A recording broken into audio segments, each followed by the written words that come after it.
नमस्कार, स्वागत है आप सभी को। आज की विषय है शिव जी और विष्णु भगवान की कथा। एक दिन नारायण यानी विष्णु के पास नारद गए और बोले, आप मानवता के लिए एक खराब मिसाल है। आप हर समय शेषनाग के ऊपर लेटे रहते हैं। आपकी पत्नी लक्ष्मी हमेशा आपकी सेवा में लगी रहती है और आपको लाड करती रहती है। इस ग्रह के अन्य प्राणियों के लिए आप अच्छी मिसाल नहीं बन पा रहे हैं। आपको सृष्टि के सभी जीवों के लिए कुछ अर्थपूर्ण कार्य करना चाहिए। इस आलोचना से बचने और साथ ही अपने उत्थान के लिए भगवान को भी ऐसा करना पड़ता है। विष्णु तप और साधना करने के लिए सही स्थान की तलाश में नीचे हिमालय तक आए। वहां उन्हें मिला बद्रीनाथ, एक अच्छा सा छोटा सा घर, जहां सब कुछ वैसा ही था जैसा उन्होंने सोचा था। साधना के लिए सबसे आदर्श जगह लगी उन्हें। वह उस घर के अंदर गए। घुसते ही उन्हें पता चल गया कि यह तो शिव का निवास है और वह तो बड़े खतरनाक व्यक्ति है। अगर उन्हें गुस्सा आ गया तो वह आपका ही नहीं खुद का भी गला काट सकते हैं। ऐसे में नारायण ने खुद को एक छोटे से बच्चे के रूप में बदल लिया और घर के सामने बैठ गए। उस वक्त शिव और पार्वती बाहर कहीं टहलने गए थे। जब वे घर वापस लौटे तो उन्होंने देखा कि एक छोटा सा बच्चा जोर जोर से रो रहा है। पार्वती को दया आ गई। उन्होंने बच्चे को उठाने की कोशिश की। शिव ने पार्वती को रोकते हुए कहा, इस बच्चे को मत छूना। पार्वती ने कहा, कितने क्रूर है आप, कैसी नासमझी की बात कर रहे हैं। मैं तो इस बच्चे को उठाने जा रही हूँ, देखिए तो कैसे रो रहा है। शिव बोले, जो तुम देख रही हो उस पर भरोसा मत करो। मैं कह रहा हूँ ना, इस बच्चे को मत उठाओ। बच्चे के लिए पार्वती की स्त्री सुलभ मनोभावना ने उन्हें शिव की बातों को नहीं मानने दिया।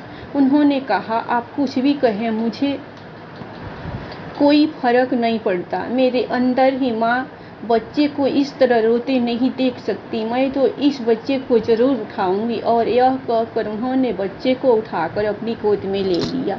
बच्चा पार्वती की गोद में आराम से था और शिव की तरफ बहुत ही खुश होकर देख रहा था।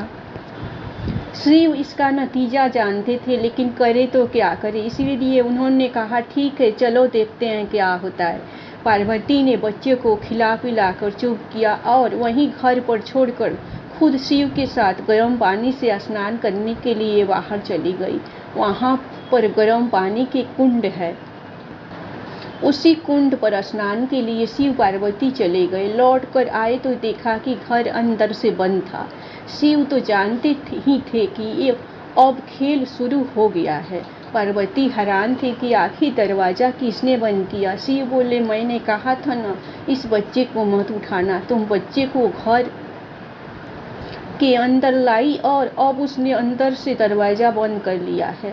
पार्वती ने कहा, अब हम क्या करें। शिव के पास दो विकल्प थे। एक, जो भी उनके सामने हैं उसे जलाकर भस्म कर दे, और दूसरा, वे वहां से चले जाए और कोई और रास्ता ढूंढ ले। उन्होंने कहा, चलो कहीं और चलते हैं, क्योंकि यह तो तुम्हारा प्यारा बच्चा है, इसीलिए मैं इसे छू भी नहीं सकता।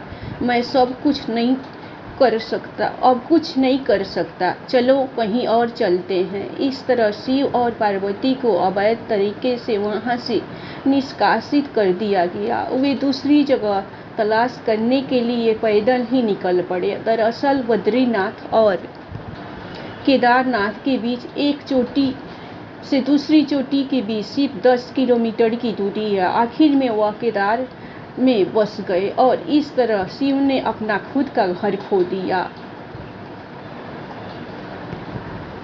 आप पूछ सकते हैं कि क्या वह इस बात को जानते थे। आप कई बातों को जानते हैं, लेकिन फिर भी आप उन बातों को अनदेखा कर उन्हें होने देते हैं। यौगिक कथाओं में ऐसी कई कहानियां हैं जिनमें बताया गया है कि शिव की करुणा कोई भेदभाव नहीं करती और वे किसी की इच्छा पर बच्चों की तरह भुलापन दिखाते हैं। एक बार गजेंद्र नामक एक असुर था। गजेंद्र ने बहुत तप किया और शिव से यह वरदान पाया कि वह जब भी उन्हें पुकारेगा शिव को आना होगा। त्रिलोकों के सदा शरारती ऋषि नारद ने देखा कि गजेंद्र हर छोटी छोटी बात के लिए शिव को पुकार लेता था, तो उन्होंने गजेंद्र के साथ एक चाल चली और उन्होंने गजेंद्र से कहा, तुम शिव को बार बार क्यों बुलाते हो? वो तुम्हारी हर पुकार पर आ जाते हैं। क्यों नहीं तुम उनसे कहते कि वो तुम्हारे अंदर आ जाए और कहीं रहे, जिससे वह हमेशा तुम्हारे अंदर होंगे। गजेंद्र को यह बात अच्छी लगी और फिर उसने शिव की पूजा की। जब शिव उसके सामने प्रकट हुए तो वह बोला, आपको मेरे अंदर रहना होगा, आप कहीं मत जाइए। शिव अपने भोलेपन में एक लिंग के रूप में गजेंद्र में प्रवेश कर गए और वहां रहने लगे। फिर जैसे जैसे समय बीता, पूरा ब्रह्मांड शिव की कमी महसूस कर रहा था। कोई नहीं जानता था कि वह कहाँ है। सभी देव और गण शिव को खोजने लगे। काफी खोजने के बाद जब कोई यह पता नहीं लगा पाया कि वह कहाँ है, तो वे हल ढूंढने के लिए विष्णु के पास गए। विष्णु ने स्थिति देखी और कहा वह गजेंद्र के अंदर है। फिर देवों ने उनसे पूछा कि वे शिव को गजेंद्र के अंदर से कैसे निकाल सकते हैं, क्योंकि गजेंद्र शिव को अपने अंदर रखकर अमर हो गया था। हमेशा की तरह विष्णु सही चाल लेकर आए।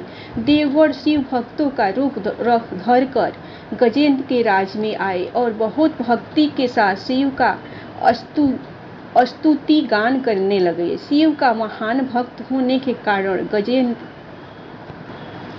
ने इन लोगों को अपने दरबार में आकर गाने और नाचने का न्योता दिया। शिव भक्तों के भेष में देवों का यह दल आया और बहुत भावनाओं के साथ बहुत भक्ति पूर्वक वे शिव के लिए भक्ति गीत गाने और नाचने लगे। शिव जो गजेंद्र के अंदर बैठे हुए थे, अब वो खुद रोक नहीं सकते थे। उन्हें जवाब देना ही था, तो वह गजेंद्र के टुकड़े टुकड़े करके उसे बाहर आ गए। शिव की पूजा देवता और राक्षस, देव और असुर, श्रेष्ठ अधर्म दोनों करते हैं। वह हर किसी के लिए महादेव है। विष्णु भी उनकी पूजा करते थे। विष्णु की शिव भक्ति को बताने एक बार विष्णु ने शिव से वादा किया कि वह शिव को 108 कमल अर्पित करेंगे। वह कमल के फूलों की तलाश में गए और पूरी दुनिया में खोजने के बाद भी उन्हें सिर्फ 107 कमल के फूल मिले। एक कम था। उन्होंने आकर सब कुछ शिव के सामने रख दिया। शिव ने अपनी आंखें नहीं खोली, वह सिर्फ मुस्कुराए क्योंकि एक कमल कम था। फिर विष्णु ने कहा, मुझे कमल नयन कहा जाता है, जिसका अर्थ है कमल के फूलों की तरह आंखों वाला। भगवान, मेरी आंखें किसी कमल की तरह सुंदर है, तो मैं अपनी एक आंख अर्पित करता हूँ। और उन्होंने तुरंत अपनी दाहिनी आंख निकाल कर लिंग पर रख दी। इस तरह की भेंट से प्रसन्न होकर शिव ने विष्णु को प्रसिद्ध सुदर्शन चक्र दिया। धन्यवाद। आप लोगों को कहानी पसंद आए तो आप लोग शिव और विष्णु भगवान की भक्ति पर लाइक सब्सक्राइब जरूर कीजिएगा। हमेशा आप ख्याल रखिए, हमेशा खुश रहिए।